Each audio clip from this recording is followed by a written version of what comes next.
Hi, my name is Richard F. Lyle.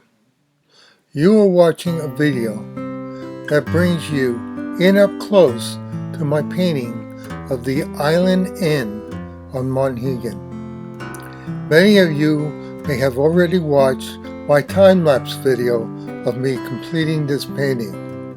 In this video, we are going to look up close at sections of the painting. I am going to explain how and why I painted that area. This video is more of an educational video. If you liked the time-lapse video of me painting, this may help you appreciate it more. Maybe someday the video will help you paint your own painting on Monhegan Island.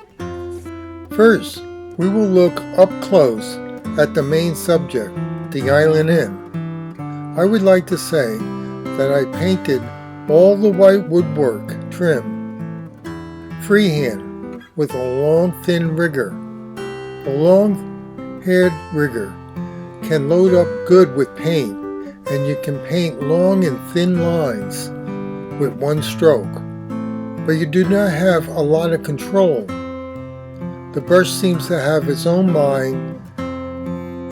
Sometimes imperfect or controlled or concave lines can add character or atmosphere to your painting. Monhegan Island has its own special rustic atmosphere, which I was trying to capture. This atmosphere is what makes Monhegan. Let's look at the end of the inn.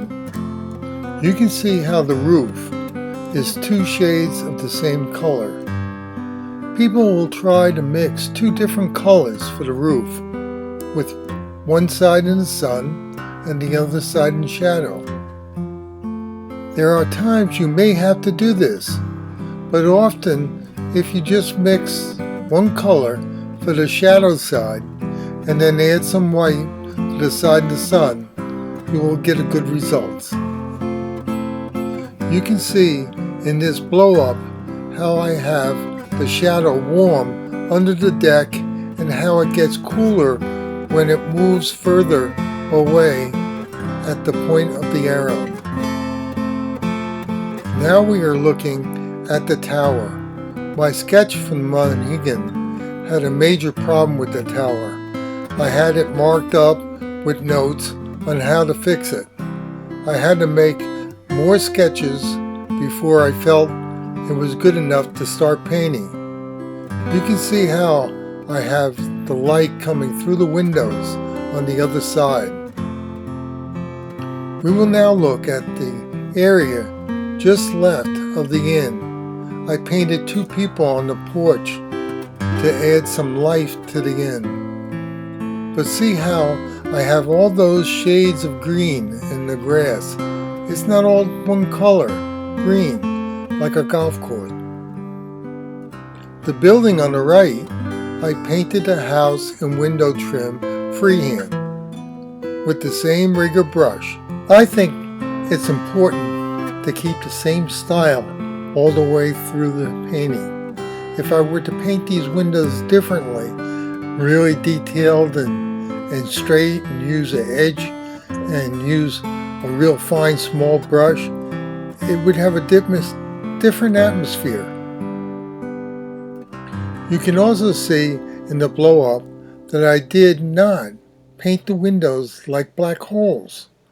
I keep the windows a little warm, and just like the grass, there are many shades of color in each window. No two windows are the same. I feel many people paint their windows way too dark. I tell people, you can read a newspaper inside that window. It's not that dark. Here, in this blow-up, you can see the seagulls that are always at the beach, looking for some food. Note how I just did a small smudge for the reflection of the seagull on the water. Most of the time, this works best. I often see artists paint too much detail in the reflection. In this close-up of the water, you can see all the colors I have in the water. When I am painting water and it's not reflecting the sky, this is when the water is the darkest value in the painting. Sometimes it may even look black.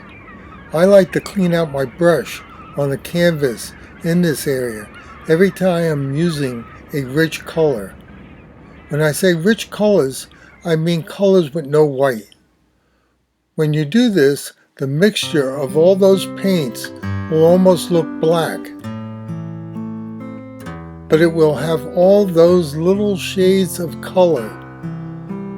I also save a lot of paper towel that I normally use to clean the brush. In this blow up of the lower left corner of the painting, you can see that the water here is reflecting the sky. But before I paint the blue sky color, I still clean my brush out in this area many times and then inject the sky blue in the dark underpainting, bleeding through, making it look more like small waves. Now we are looking at the cliff. If you can see all the variations of colors. Also, don't get carried away with painting all the cracks. I think it looks more real letting the viewer's eye complete the cliffs. Now we are going to look at the area all across the top of the cliff. In the blow-up, you can see all the different greens I use for the trees, roses, and the grass. Here I marked up 3 areas of the grass. You can see that overall green of each area gets cooler as they move further away from you. So the overall color of the grass in each area is different. But then there are many little variations in each area. This is how your eye would see it, but a photo will often miss. I would like to point out that I'm not discrediting photography. Photography is an art all on its own. I do a lot of photography, but I'm not a professional photographer. I'm a painter. And I think the painter has an advantage in certain areas over a photographer. And we should take advantage of that. And that's all I'm pointing out. Photography is an art in itself. Now, let's look at the sky. Here you can see how the white clouds get warmer as they move further away. The clouds straight overhead are much closer than the clouds near the horizon. You can see that the clouds in the low horizon are more of a rose color. Look at the blue sky. The blue sky will get warmer and lighter as it gets closer to the horizon. It will go from blue to green, then to a very light violet. Now, you are going to say, what? You said only white gets warmer as it gets further away. All the colors get cooler. That is true. When the clouds are on further away at the horizon, the blue is from outer space. As you look at the blue closer to the horizon, you are looking through more curtains of atmosphere. As you approach the horizon, you can no longer see the blue, only the moisture in the atmosphere. Well, here is the complete painting again. I hope you enjoyed the video and learned something. If you did like the video, please give me a thumbs up and subscribe. Also, feel free to leave comments. I read all of them, and I will try to answer you if you want. Thank you. Have a nice day.